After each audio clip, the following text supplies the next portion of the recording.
Selamat, mantan Presiden Soeharto hari ini resmi bergelar pahlawan nasional. Dan itu membuktikan bahwa sejarah memang dicatat oleh para pemenang. Tindakan KKN, pelanggaran HAM berat tahun 1965-1966, penembakan misterius atau Petrus, konflik Timur Timur, tindakan represif terhadap para oposisi dan juga pembungkaman pers. Bukankah integritas, keteladanan moral, konsistensi perjuangan tanpa cacat besar, dan juga tidak adanya KKN dan juga pelanggaran HAM berat harusnya lebih diutamakan ketimbang jasa politik yang sudah seharusnya dilakukan oleh seorang presiden tanpa mengurangi rasa hormat yang sudah dilakukan oleh Presiden Soeharto terhadap bangsa Indonesia. Tapi banyak banget catatan-catatan buruk yang udah dilakukan oleh mantan Presiden Soeharto. Jujur gue cuma khawatir di kemudian hari ada seorang mantan presiden yang jelas-jelas merusak konstitusi negara ini justru tiba-tiba layak menjadi seorang pahlawan nasional. Hari ini terbukti sudah ya, Prabowo resmi mengangkat Soeharto sebagai pahlawan nasional. Dan prediksi gue nyata di video sebelumnya. Ini bukan tentang jasa, bukan tentang sejarah, tapi tentang balas budi seorang menantu kepada mertuanya sendiri dan darah yang sama mengalir dalam kepentingan. Selamat untuk mereka yang tidak punya hati nurani. Selamat untuk mereka yang tidak punya rasa kemanusiaan. Selamat menikmati pahlawan yang lahir dari bayang-bayang penderitaan jutaan manusia. Selamat untuk bangsa ini yang kini menjadikan penindas sebagai teladan moral, menjadikan trauma nasional sebagai nostalgia manis masa lalu. Karena kini pahlawan kita adalah orang yang membangun negeri ini di atas darah dan air mata rakyatnya sendiri. Terima kasih Presiden Prabowo, sebagai seorang presiden dan juga mantan menantu, Anda berhasil. Anda bukan hanya mengangkat nama besar Soeharto, tapi Anda juga sudah menghidupkan kembali arwah Orde Baru.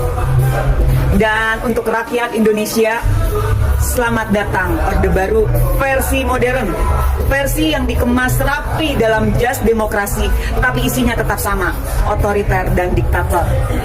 Selamat datang di masa di mana penindas dijadikan teladan dan penguasa menjadi pahlawan.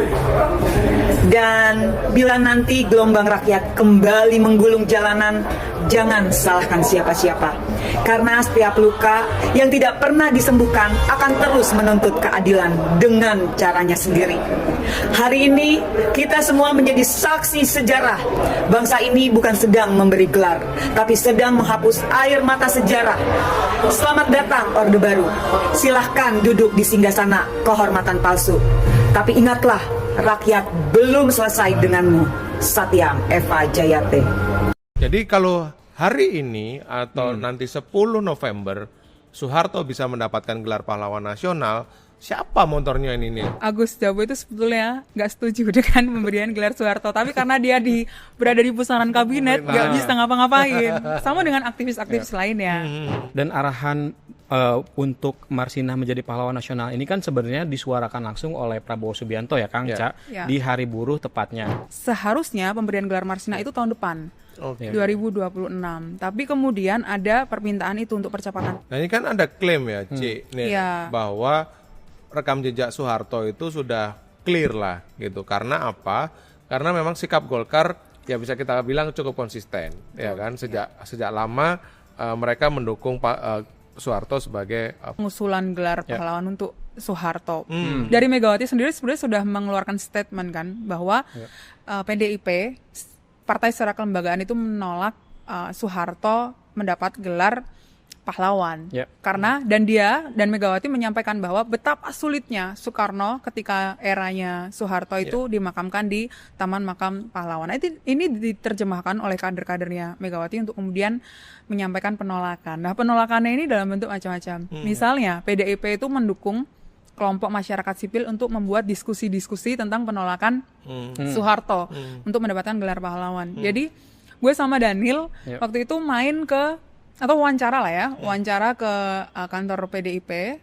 Kemudian ada asosiasi masyarakat sipil gitu ya. Ada kelompok masyarakat sipil yang punya hubungan dengan PDIP itu lagi ini Kang, lagi nyetikerin tumbler. Oh gitu. Apa tulisannya? Yang tulisannya Soeharto bukan pahlawan. Gue mau minta kan gue. Terus kayak besok harus datang di diskusinya. Halo teman-teman, berjumpa bersama saya di Politik Dangi. Ini menarik sekali teman-teman, bagaimana kemarin terjadi sebuah sejarah yang pro kontra ya. Sejarahnya apa? Sejarahnya adalah ketika mantan Presiden almarhum Soeharto ya mendapat gelar pahlawan, teman-teman. Dan ini benar-benar viral sekali. Ya, banyak dibahas di media sosial, bahkan hingga televisi, teman-teman. Gelar pahlawan Pak Soeharto ini menuai kritikan tajam baik di masyarakat maupun partai hingga politikus, teman-teman. Kalau kita melihat bagaimana sejarah panjang Presiden Soeharto 32 tahun menjadi presiden, banyak pro kontra ya, dan itu sudah menjadi rahasia umum. Bagaimana pada masa kepemimpinannya pelanggaran HAM, bagaimana KKN ya terjadi, dan inilah yang menjadi landasan masyarakat mengkritik ya, masyarakat memberikan kritikan pedas ya kepada Prabowo Subianto ya, ketika memberikan gelar pahlawan tersebut, karena dianggap ya telah melukai hati masyarakat, teman-teman, dan tidak layak mendapat gelar pahlawan. Itulah yang menjadi polemik pada saat ini, teman-teman. Bahkan PDI Perjuangan juga dengan keras menolak bagaimana gelar pahlawan tersebut diberikan oleh Prabowo atau pemerintah kepada Soeharto ya. Banyak yang menduga bahwa ini adalah balas budi politik ya, karena kita tahu lah bahwa almarhum Soeharto adalah mantan mertuanya Prabowo Subianto ya. Dan banyak juga yang mengatakan bahwa ini adalah untuk menghidupkan, memberikan apresiasi kepada keluarga cendana dan sebagainya. Namun apapun itu, nasi sudah jadi bubur ya. Almarhum Presiden Soeharto sudah bergelar pahlawan, teman, bayangkan ya. Bahkan kalau kita melihat bagaimana tahun 97-98 ya, bagaimana Indonesia bergejolak untuk menurunkan Presiden Soeharto dari tahtanya sebagai presiden pada saat itu ya. Banyak korban jiwa, banyak yang diculik, banyak yang harus meregang nyawa, teman-teman ya. Pemberontakan ya, perjuangan reformasi, aktivis, teman-teman, yang pada saat itu berjuang untuk menurunkan Soeharto, dan akhirnya Soeharto turun, teman-teman, dari tahtanya sebagai presiden selama 32 tahun. Dan inilah yang membuat dan melukai para aktivis, teman-teman ya. Siapa aktivis saat ini ya? Banyak, termasuk Fadlizon itu sendiri ya. Fadlizon itu adalah aktivis, teman-teman ya. Kemudian Fahri Hamzah ya, yang saat ini mendukung pemerintah untuk menjadikan Soeharto pahlawan ya kan. Kemudian ada Budiman Sujatmiko di sana, teman-teman ya. Jadi ini adalah mereka seolah-olah menutup mata mereka sendiri ya. Bagaimana menurut kalian? Kita diskusi di kolom komentar, teman-teman. Sampai jumpa lagi. Salam.